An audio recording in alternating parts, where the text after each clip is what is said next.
Un cordial saludo a todos los oyentes de Radio María.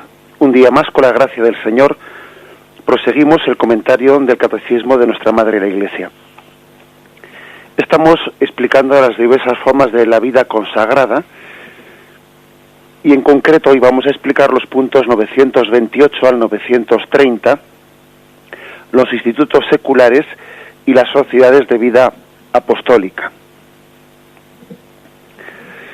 Son 3 puntos, pues, que continúan dentro de lo que el Catecismo ha descrito como la gran riqueza de la Iglesia. Se goza por la gran riqueza que existe, que vamos descubriendo, ¿no? Según vamos conociendo, pues, por la Iglesia desde sus entrañas, vemos que Dios la ha adornado la Iglesia de muchísimas formas y variedad de carismas. De carismas que especialmente en la vida consagrada también después se multiplican con matices propios de ese Espíritu Santo que es capaz de hacer descubrir la riqueza de Dios, como el arco iris, que hace que la luz del sol se difumine en un montón de colores, que entre ellos son complementarios, ¿no? Y uno dice, parece mentira que todos esos colores estuviesen implícitos en el rayo de sol que venía, ¿no? Pues sí, ese rayo de sol descubre que dentro de él guardaba todos esos matices de colores. Algo así pasa con los distintos carismas, ¿no? de la vida consagrada. Bueno, de todo tipo de carismas en la Iglesia, pero especialmente ahora hablamos de la vida consagrada. Juan Pablo II, pues en ese famoso documento Vita Consecrata decía: damos gracias a Dios por las órdenes e institutos religiosos dedicados a la contemplación o a las obras de apostolado, por las sociedades de vida apostólica, por los institutos seculares, por otros grupos de consagrados, pero también por todos aquellos que en el secreto de su corazón se entregan a Dios con especial consagración. O sea, es decir, era consciente Juan Pablo II, ¿no?, cuando escribió este documento, pues, sobre la vida consagrada, era consciente de que la Iglesia misma se encuentra hasta con dificultades de recoger todos los matices, ¿no?, de esa riqueza de la vida consagrada. Fijaros que dice: e incluso por los que en el secreto de su corazón se entregan a Dios con una especial consagración. Es decir, una vez más hay que decir lo siguiente, que la vida consagrada, que las distintas formas de vida consagrada, esa vida que el Espíritu Santo está suscitando, va por delante de incluso la capacidad que tenemos de conocerla, de regularla. La Iglesia no es el reconocimiento jurídico de la Iglesia el que crea la vida consagrada, no. La vida consagrada va por delante y la Iglesia, pues, va por detrás, pues, estudiando, discerniendo las distintas formas de vida consagrada, reconociéndolas jurídicamente, tutelándolas legalmente, pues, para que también sean preservadas de posibles peligros, etcétera, etcétera. Es hermoso ver cómo el Espíritu va por delante, ¿no? Pero sin embargo también es un signo del buen Espíritu, pues también disponerse al discernimiento de la Iglesia, y a ese reconocimiento jurídico de la Iglesia. El Espíritu va por delante, pero sin embargo es cierto que también que cuando es el Espíritu verdaderamente humilde, se conjuga perfectamente, pues, con el reconocimiento jurídico de la Iglesia, con la autoridad de la Iglesia que está llamada a discernir. Bien, este es por lo tanto el punto de partida. Más todavía, en Vita Consecrata hay, después de haber hablado de los institutos seculares, de las sociedades de vida apostólica, todavía se añade un punto más que tiene como título Nuevas formas de vida consagrada. Precisamente es tal esta riqueza que el Papa mismo se vio con la necesidad de añadir un apartado que dijese Nuevas formas de vida consagrada. Y allí decía: la perenne juventud de la Iglesia continúa manifestándose también hoy, en los últimos decenios, después del Concilio Vaticano II, porque han surgido nuevas y renovadas formas de vida consagrada. En muchos casos se trata de institutos semejantes a los ya existentes, pero nacidos de nuevos impulsos espirituales y apostólicos. Su vitalidad debe de ser discernida por la autoridad de la Iglesia, a la que corresponde realizar los necesarios exámenes tanto para probar la autenticidad de la finalidad que los ha inspirado como para evitar la excesiva multiplicación de instituciones análogas entre sí, con el consiguiente riesgo de una nociva fragmentación en grupos demasiados pequeños. En otros casos se trata de experiencias originales que están buscando una identidad propia en la Iglesia y esperan ser reconocidas oficialmente por la sede apostólica. Estas nuevas formas de vida consagrada, que se añaden a las antiguas, manifiestan el atractivo constante que la entrega total al Señor pues, ha suscitado. Además, el espíritu en la novedad no se contradice. Prueba de esto es el hecho de que las nuevas formas de vida consagrada no han suplantado a las precedentes.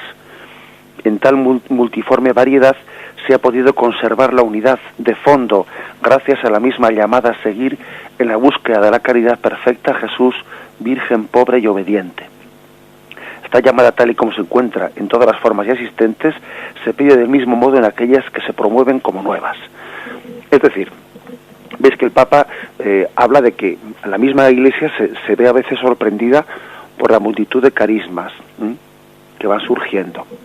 Desde luego, algunas personas cuando tienen esa visión de la Iglesia, ¿no?, hablan desde fuera, como que la Iglesia es una institución jerárquica en la que no hay ninguna iniciativa, ¿no?, sino ha surgido del Papa, ¿no?, y como si esto fuese una especie de ejército en el que pretendemos, ¿no?, que el Espíritu Santo únicamente hable por la boca de la jerarquía, y que no se mueve nada sin que la jerarquía haya sido la que lo haya suscitado, la que lo haya permitido. El que dice eso, desde luego, no entiende lo que es la Iglesia.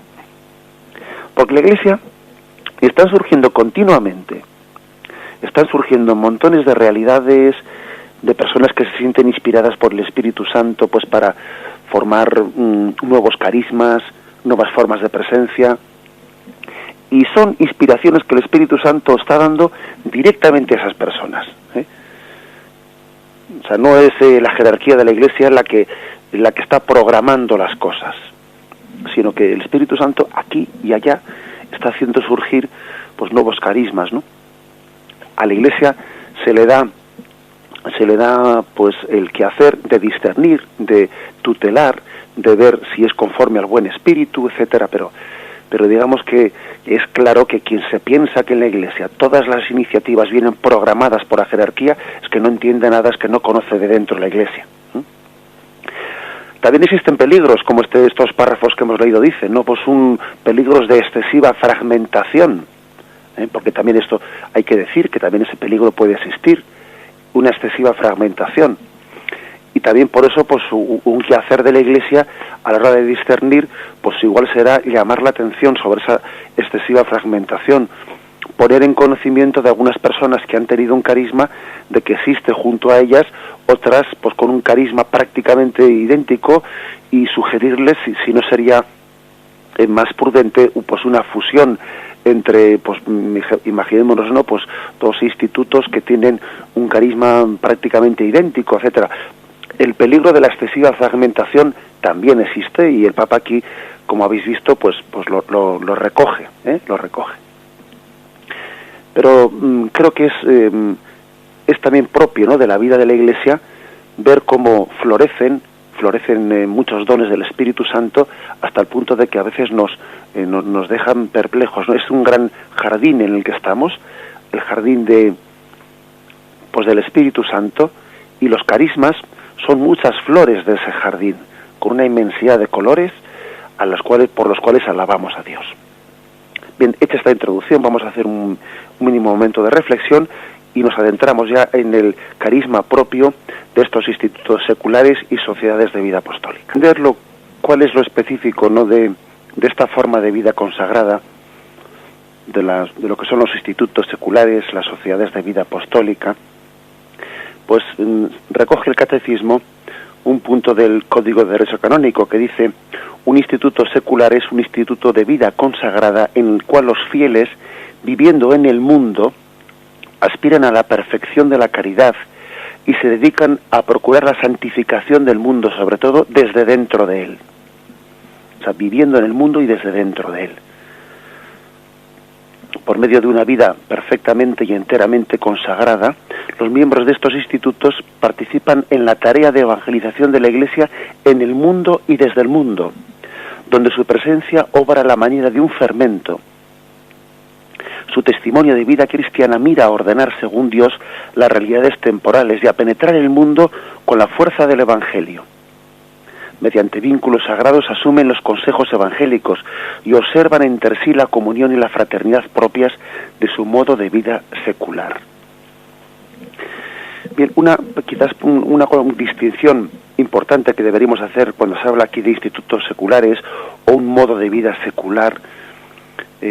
Quizás a veces las palabras nos pueden hacer un lío porque a veces hablamos de secularización y claro, pues todos vosotros habéis oído hablar a la Iglesia del peligro de la secularización, pues como uno de los peligros que nos acechan, ¿no?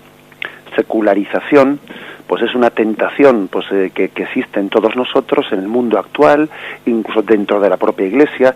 Secularización es un pretender apartar las cosas, o sea, desligarnos del origen sagrado, ¿no? de la vocación que todos tenemos.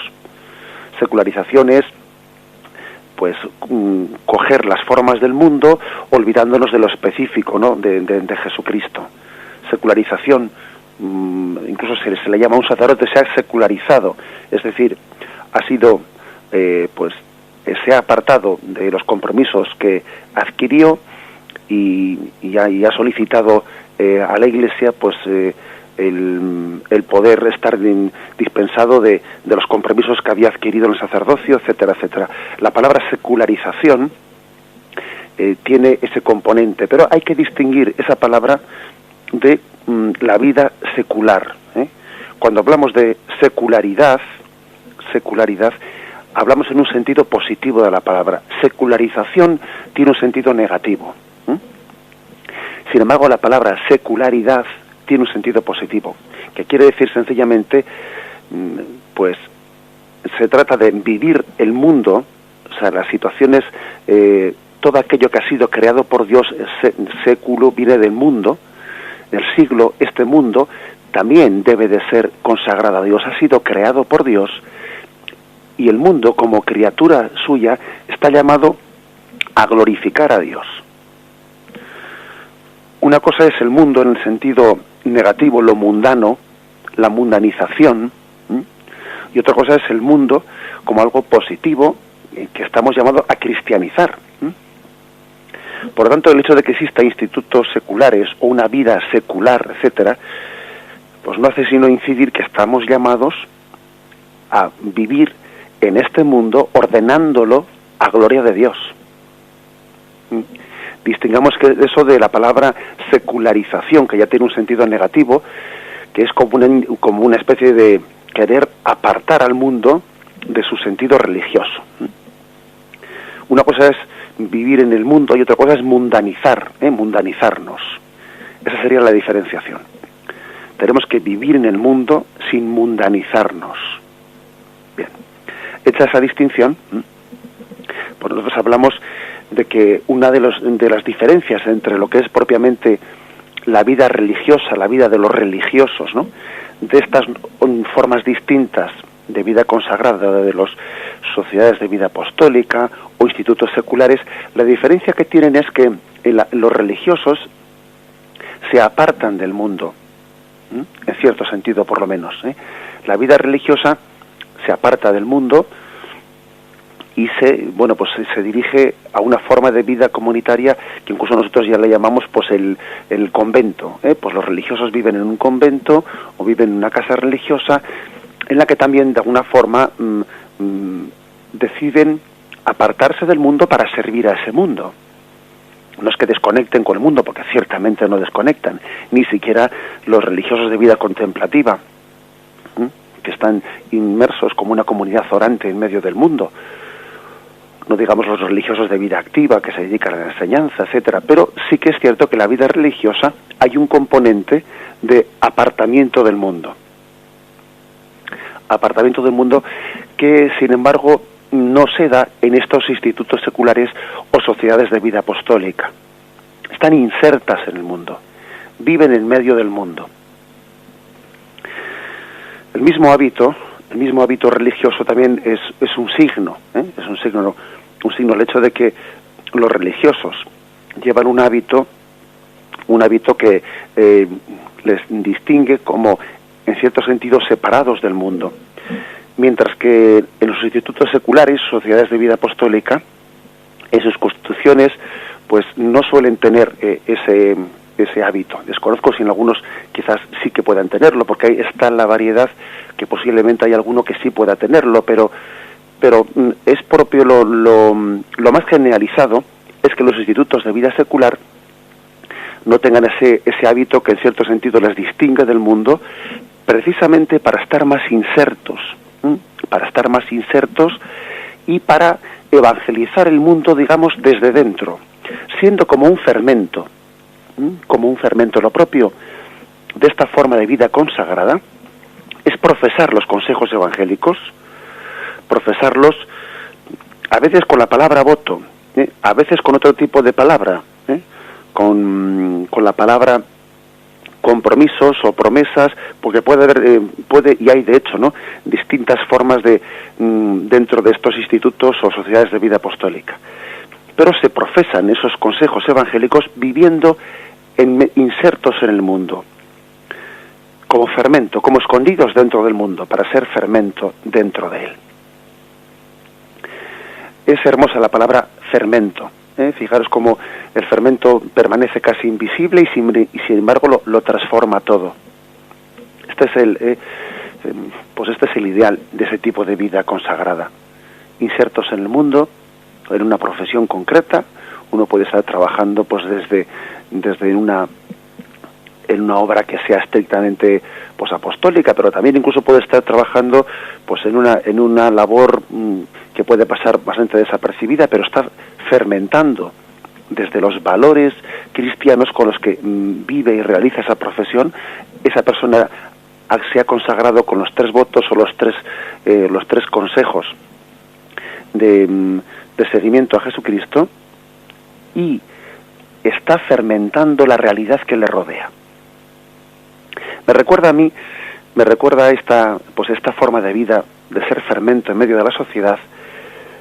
Me recuerda aquel pasaje que hemos escuchado muchas veces, ¿no?, de aquella estrategia del caballo de Troya, donde Odiseo pues tuvo aquella estrategia de introducir aquel gran caballo de madera dentro de las murallas de aquella ciudad que parecía inexpugnable, y dentro de aquel caballo llevaba pues una serie de soldados que, al entrar dentro de la ciudad, dentro de las murallas de la ciudad, pudieron conquistarla.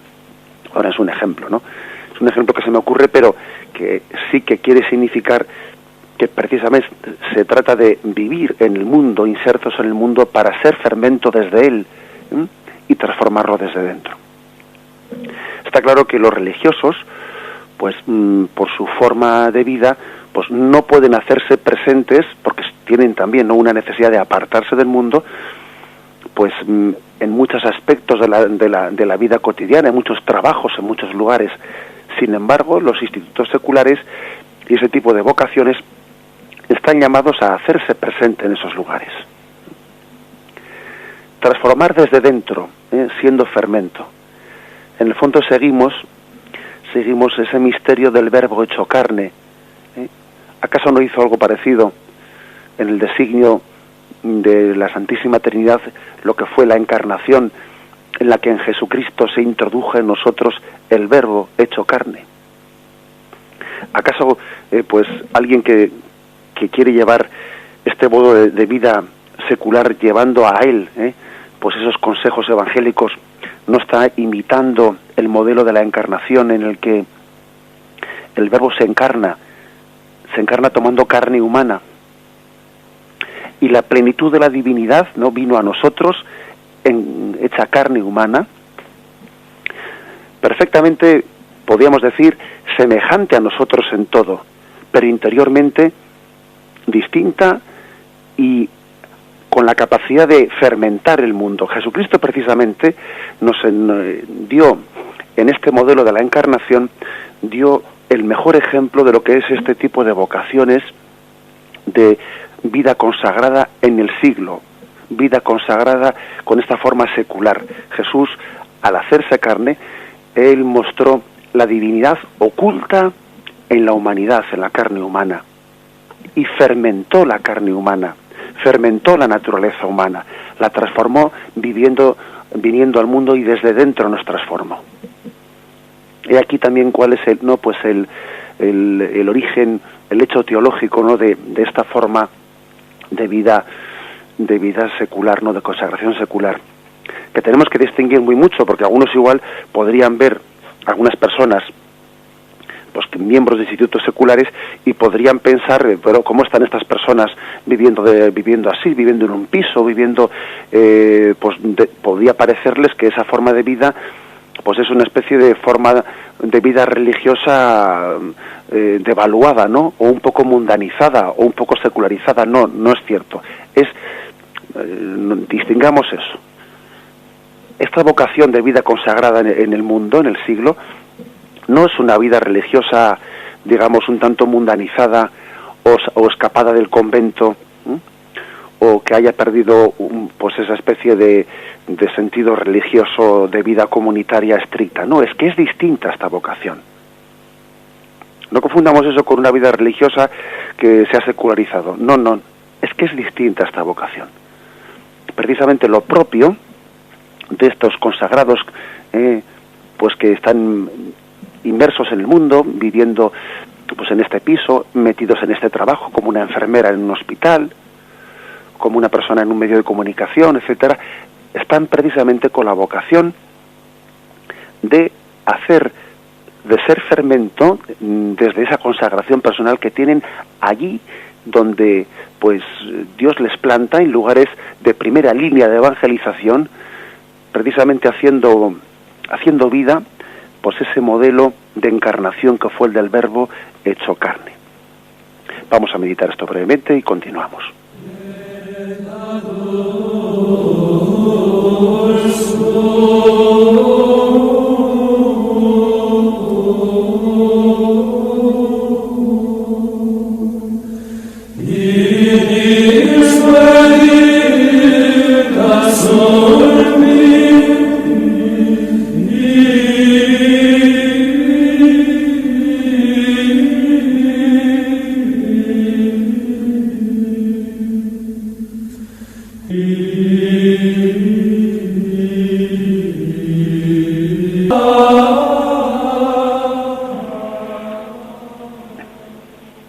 Se distinguen las sociedades de vida apostólica, dentro de estas nuevas formas de consagración, se distinguen de los institutos seculares, ¿no?, tal y como dice Juan Pablo II en ese documento Vita Consecrata, de la siguiente forma lo dice: merecen especial mención, además, las sociedades de vida apostólica o de vida común, masculinas y femeninas, las cuales buscan con un estilo propio un específico fin apostólico o misionero,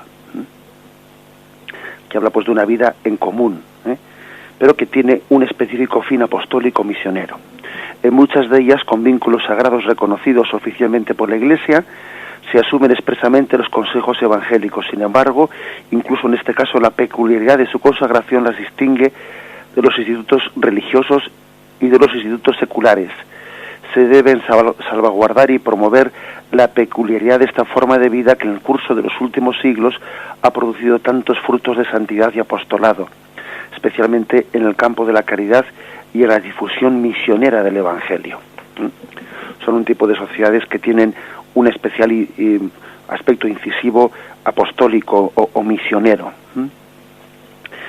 Bien, el Papa, en este documento de la Vita Consecrata, va especificando poco a poco cuáles son los campos en los que estas formas de vida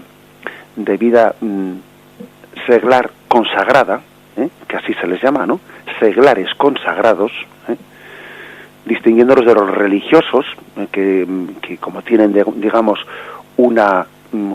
pues un apartamiento del mundo, no se les llama ya seglares, ¿no? Pero estamos hablando de formas de consagración de los seglares consagrados, ¿eh? Bien, pues ese estar en el mundo, sin ser del mundo, ese vivir en el mundo sin mundanizarse, eso de secularidad, pero no secularización que hemos dicho antes, ¿no? Vivir en el mundo, asumir la secularidad, pero sin mundanizarse, es decir, sin secularizarse, ¿eh? Puede parecer un juego de palabras, ¿no? Pero sin embargo es importante distinguir, ¿eh? Vivir en el mundo sin mundanizarse, vivir en la secularidad sin secularizarse. Bien, este tipo de formas de vida consagrada que aspiran a esto, pues son especialmente propicias para que se les encomiende a algún tipo de tareas, ¿no?, muy especiales. Y vamos a referirnos a ellas, ¿no? Cuáles son las tareas que especialmente pues la Iglesia encomienda a estas formas de hacer presente en el mundo la vida consagrada. Por ejemplo, en el punto 78 de Vita Consecrata dice: la misión a gentes. La misión a gentes ofrece especiales y extraordinarias oportunidades a las mujeres consagradas o a los hombres consagrados, a los miembros de institutos seculares para una acción apostólica particularmente incisiva. Estos últimos, se refiere a los institutos seculares, además con su presencia en los diversos ámbitos típicos de la vida laical, pueden desarrollar una preciosa labor de evangelización de los ambientes, de las estructuras y de las mismas leyes que regulan la convivencia. Ellos pueden también testimoniar los valores evangélicos estando al lado de personas que aún no conocen a Jesús, contribuyendo de este modo específico a la misión.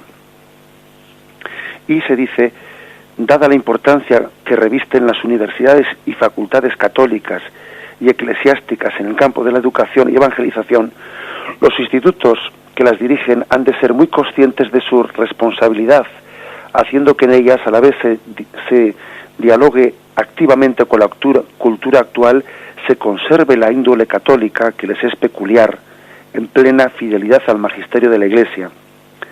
Los miembros de estos institutos y sociedades, además, y según las circunstancias de cada lugar, han de estar preparados y dispuestos para entrar en las estructuras educativas estatales. Es decir, aquí se nos propone un campo muy concreto, que es el de la enseñanza. Algunos institutos o sociedades tienen sus propias obras de enseñanza, sus propios colegios, o sus propias universidades. Bien, de acuerdo. En ese caso, pues como dice aquí, se trata de evangelizar en plena fidelidad al Evangelio, al magisterio, de entender que el campo de la educación y de la evangelización es un campo de primera línea, ¿no? De primera línea para hacer presente a Cristo en el mundo, para impregnar la educación, para impregnar todo el saber, no únicamente la clase de religión, ojo, porque alguno se podía pensar que estos institutos, ¿no?, pues que se dedican a la enseñanza, lo hacen por dar clase de religión, pero no es así. Por supuesto que la clase de religión será importantísima, pero es que se trata de impregnar en toda la asignatura, todo el saber humano de esos valores cristianos. La misma historia, pues anda que, por ejemplo, cuando se imparte la asignatura de la historia, pues no hay una capacidad es importantísima, y depende de cómo sea pues enseñada la asignatura de historia, pues alguien puede estar haciendo una lectura que le aparte del Señor o que le acerque al Señor. Quien dice la historia, fijaros en la filosofía, fijaros en todas las asignaturas que tengan ese componente humano, pero hasta la misma forma de dar las ciencias también, por muy técnicas que parezcan, ¿no? O sea, la enseñanza no se trata pues de decir, bueno, vamos a hacer un colegio para poder dar en él la clase de religión. No, si no es eso. se trata de empapar, ¿no?, todas las áreas del saber humano, pues de un espíritu, de una sabiduría cristiana, de empapar el mundo de la sabiduría cristiana. Pero como habéis visto, no se trata de hacerlo únicamente en instituciones católicas, sino que incluso dice que es propio de estas vocaciones el estar dispuestos a entrar en la estructura educativa estatal.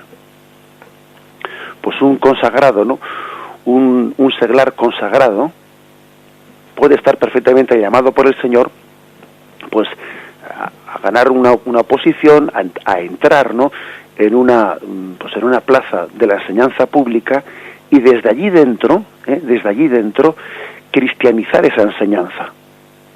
Él no tendrá, pues hombre, lógicamente no tendrá la libertad, pues de, como se tiene en un centro católico, de hacer muchas iniciativas, o de, incluso igual no se le permite, imaginémonos, ¿no?, igual en un sitio no se le permite rezar al comienzo de la clase, pero él sí podrá impregnar de valores, de estilo cristiano, esa enseñanza.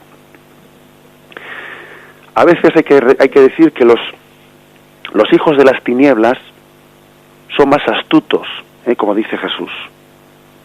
Y hay que ver cómo los hijos de las tinieblas se han hecho presentes, ¿no?, en la enseñanza, y muchas veces apartando, ¿no?, haciendo de la enseñanza, de muchas asignaturas, pues haciendo casi un instrumento para apartar a los jóvenes del camino de Dios.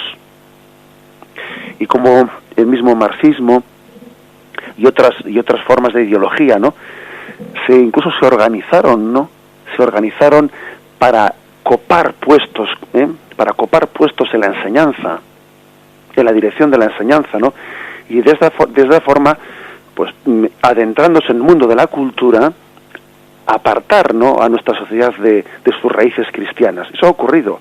Los hijos de las tinieblas son más astutos que los hijos de la luz. Nosotros a veces nos hemos quedado con los brazos cruzados, por nuestra pereza, por nuestra desidia, viendo cómo ciertas personas con una ideología abiertamente contraria, pues al evangelio cristiano, estaban copando esos puestos culturales, y pues porque igual había reuniones de padres y los padres cristianos se ausentaban, y esas personas con esa ideología marxista o con una ideología abiertamente contraria estaban copando esos puestos. Bueno, pues eso que ha sido un pecado, yo creo que es una de las cosas que se explica cómo se ha secularizado, ¿no?, por nuestra sociedad, ¿no?, que nos quedamos perplejos, ¿no?, cómo se ha secularizado en poco tiempo. Esto, que es una de las causas que lo explica, eso nos tiene que también que dar una experiencia, la experiencia de que precisamente nosotros tenemos que obrar, aun siendo hijos de la luz, con esa astucia. El Señor nos dijo, ¿no?, sed sencillos como palomas y también sed sagaces como serpientes. La vida, esta forma de vida consagrada de los seglares consagrados, nos tiene que también a la Iglesia dar la posibilidad de hacernos presentes y de fermentar la sociedad, fermentarla desde dentro. No obraremos con métodos malos jamás, nunca pasaremos a la manipulación, pero sí haciendo presente el Espíritu de Cristo con el testimonio personal de vida. Con el testimonio personal de vida. Creo que también a veces tenemos que aprender de cómo los hijos de las tinieblas han actuado, con qué entrega, con qué perseverancia, ¿no?, hasta que han arrancado las raíces cristianas de muchos lugares. Bueno, pues el Espíritu Santo ha suscitado, ¿no?, estas vocaciones de insertarnos en medio de las estructuras de la sociedad para evangelizarlas desde dentro. Por eso no dice el punto 98 de este documento de Vita Consecrata la importancia de evangelizar la cultura. Y fijaros lo que dice: los institutos de vida consagrada han tenido siempre un gran influjo en la formación y en la transmisión de la cultura. Así ocurrió en la Edad Media, cuando los monasterios eran el lugar en el que se conservaba la riqueza cultural del pasado y en los que se construía una nueva cultura humanista y cristiana. Esto se ha verificado también siempre que la luz del Evangelio ha llegado a nuevos pueblos. Son muchas las personas consagradas que han promovido la cultura investigando y defendiendo frecuentemente las culturas autóctonas. La Iglesia es hoy muy consciente de la necesidad de contribuir a la promoción de la cultura y al diálogo entre cultura y fe. Pues esto es otro aspecto muy importante, porque digamos que la fe crea cultura.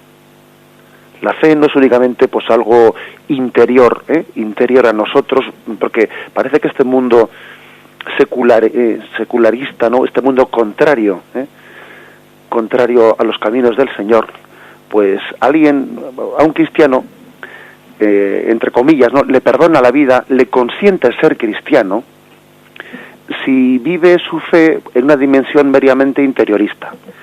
Si tú eres cristiano sin que se te note nada por fuera, bueno, te lo permitimos. Si eres cristiano que en el sentido que cuando vas a la cama por la noche rezas unas Ave Marías y los demás ni notamos que eres cristiano, eso te lo permitimos, ¿no? Lo que ya comienza este mundo pues a revolverse más y a ponerse con las uñas sacadas hacia afuera, es cuando la fe lo impregna lo impregna todo y se transforma en cultura. Y evidentemente, pues en los países de tradición cristiana, la fe ha creado cultura, ha creado tradiciones. Y esto es algo muy importante, porque una fe que no se traduce en ningún signo cultural es una fe teórica, pero es una fe que no ha empapado la sociedad, no la ha empapado. Precisamente las raíces cristianas de nuestra cultura son signo de que la fe empapó el arte, la fe empapó la música, la fe empapó la enseñanza, empapó la historia. Es cierto, es decir, la fe se traduce pues en muchos signos culturales. Y precisamente el Papa insiste a este tipo de vocaciones pues de los seglares consagrados, les insiste en que se inserten en la cultura, en el diálogo entre fe y cultura, impregnando, ¿no?, pues todas las realidades temporales de ese espíritu de Cristo. Que no dejemos la cultura en manos de los enemigos de Cristo, en manos de los hijos de las tinieblas que muchas veces pues llegan a arrancarnos las raíces culturales de un pueblo, arrancarlas. ¿Y qué árbol puede crecer sin raíces? Es un árbol que está llamado a secarse. Bien, es una de las dimensiones principales. Fijaros también que otra en concreto, otra está expresada un poco más adelante en el punto 99, cuando habla de la importancia de insertarse en los sectores de la comunicación social. Leo brevemente lo que dice el Papa. Todos los esfuerzos en este nuevo e importante campo apostólico han de ser alentados con el fin de que el Evangelio de Cristo se transmita desde los medios modernos. Los diversos institutos han de estar disponibles para cooperar en la realización de proyectos comunes en los sectores de la comunicación social, aportando fuerzas, medios y personas. Que las personas, los seglares consagrados, además, presten de buen grado sus servicios según las oportunidades pastorales en la formación religiosa de los responsables de la comunicación social pública o privada, para que se eviten de una parte los daños provocados por un uso adulterado de los medios de comunicación, y de otra se promueva una mejor calidad de transmisiones con mensajes respetuosos de la ley moral y ricos en valores humanos y cristianos. Pues fijaros qué cosa tan hermosa es que existan personas seglares consagrados que dediquen su vida a los medios de comunicación social.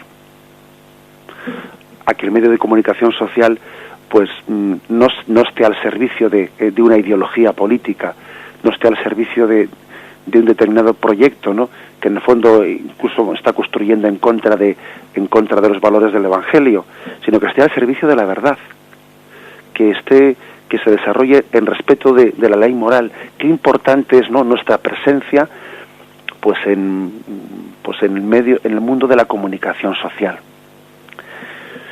Bien, como veis, hay otras muchas fórmulas, pero se trata de que este tipo de vocaciones de institutos seculares, de sociedades de vida apostólica, incluso otras formas, como dice aquí el Papa, otras nuevas formas de vida de los seglares que se consagran, ¿no?, con los 3 consejos evangélicos de pobreza, en castidad y obediencia.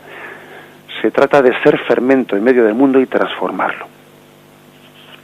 Voy a terminar con un texto de los Hechos de los Apóstoles, que creo que es un texto que ilumina esta dimensión.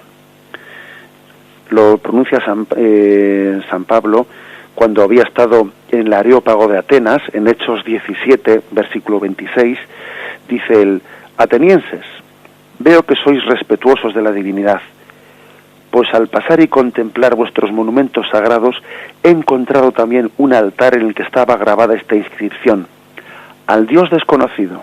Pues bien, lo que adoráis sin conocer, eso os vengo yo a anunciar. El Dios que hizo el mundo y todo lo que hay en él, que es Señor de cielo y tierra, no habita en santuarios fabricados por manos humanas, ni es servido por manos humanas, como si de algo estuviera necesitado el que a todos da la vida, el aliento y todas las cosas.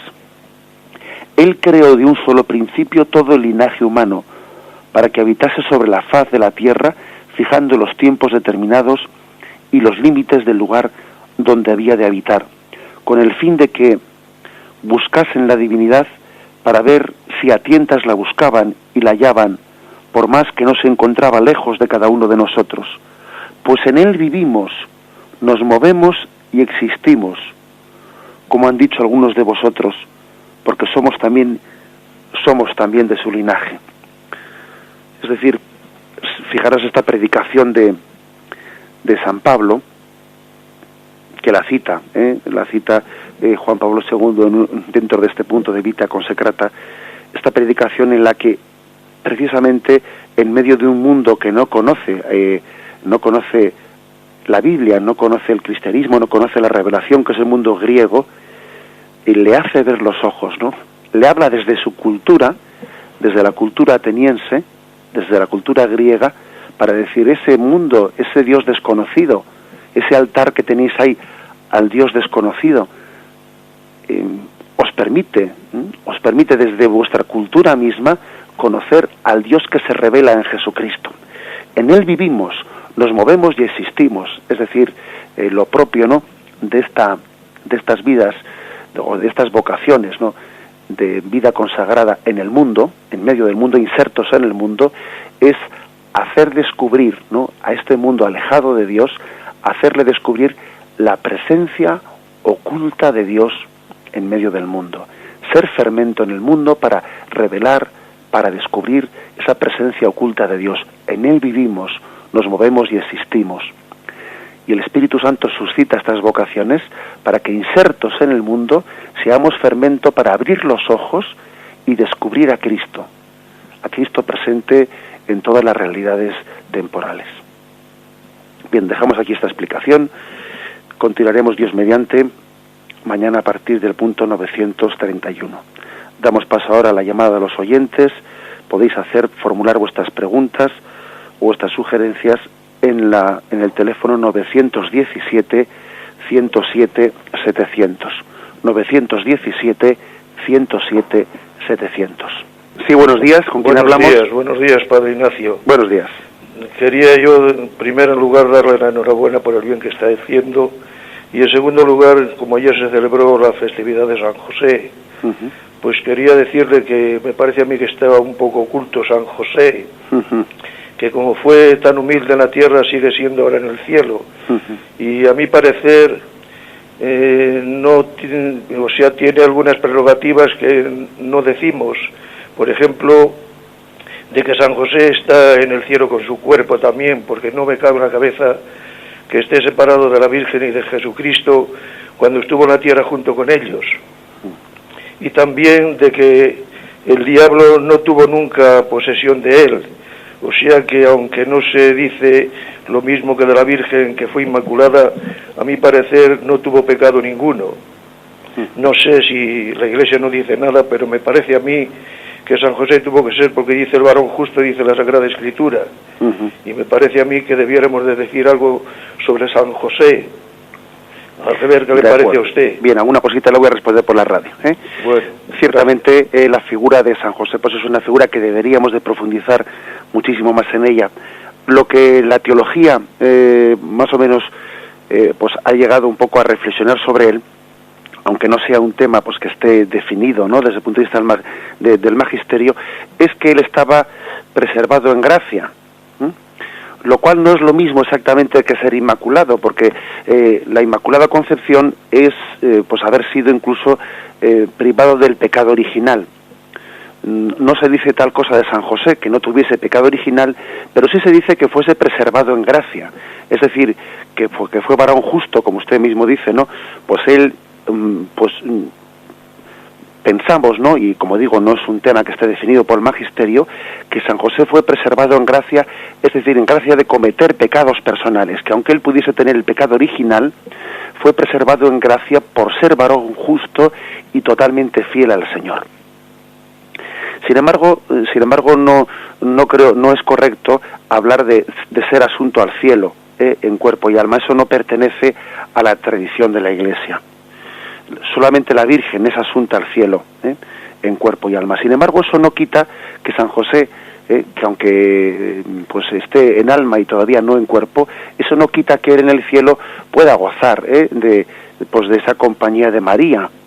María también acompaña a todas las almas que están en el cielo, aunque estén todavía a expensas de la unión con sus cuerpos en la resurrección final.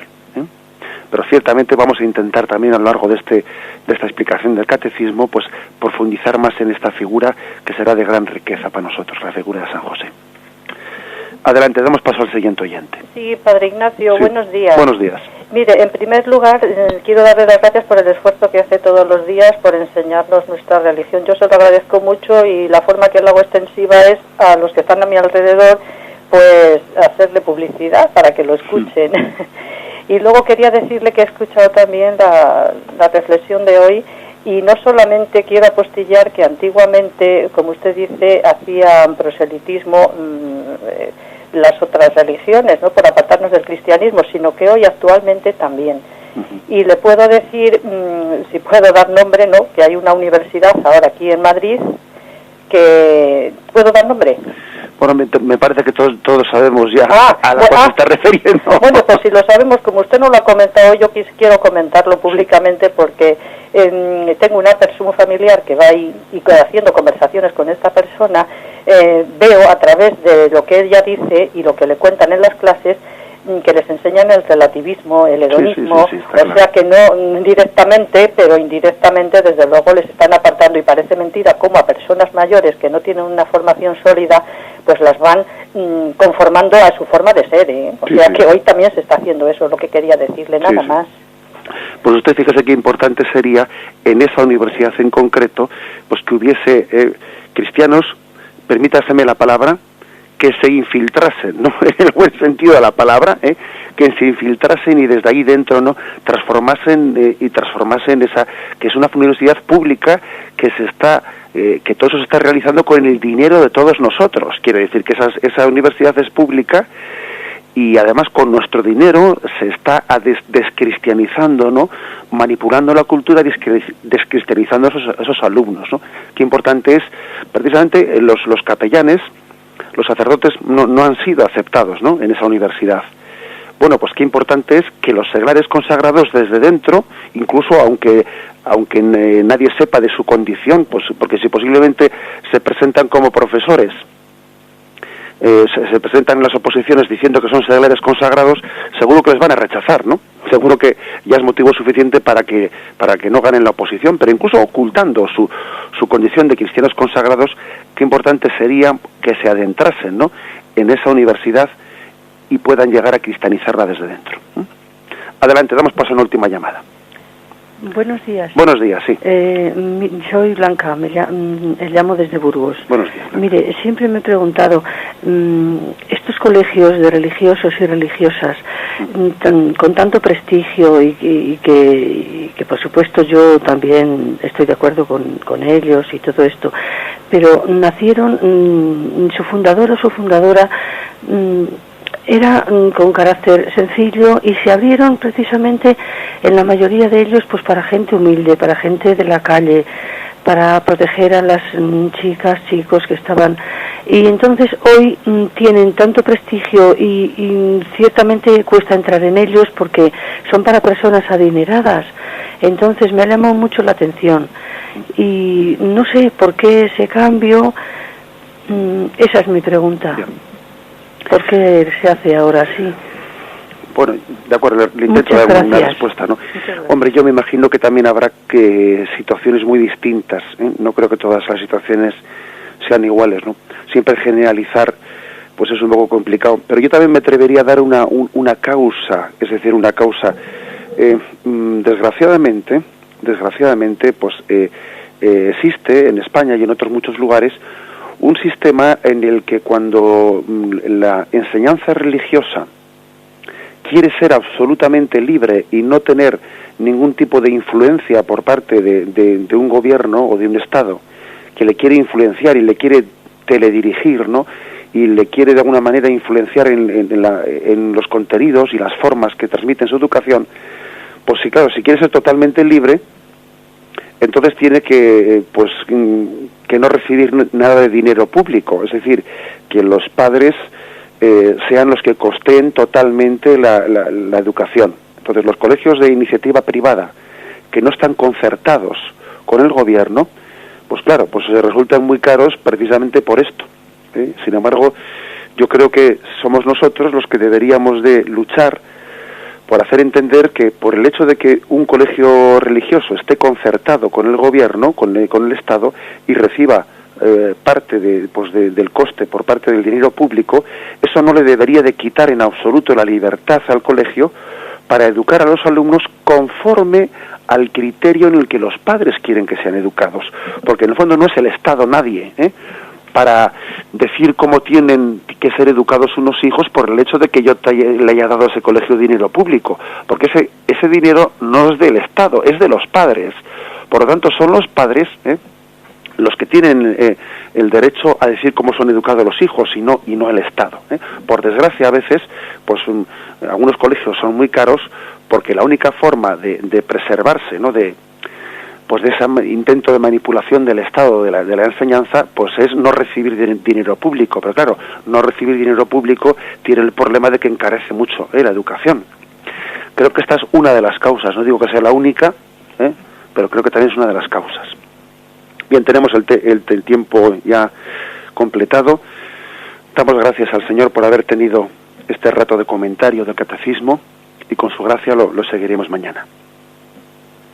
Me despido con la bendición de Dios Todopoderoso, Padre, Hijo y Espíritu Santo. Alabado sea Jesucristo.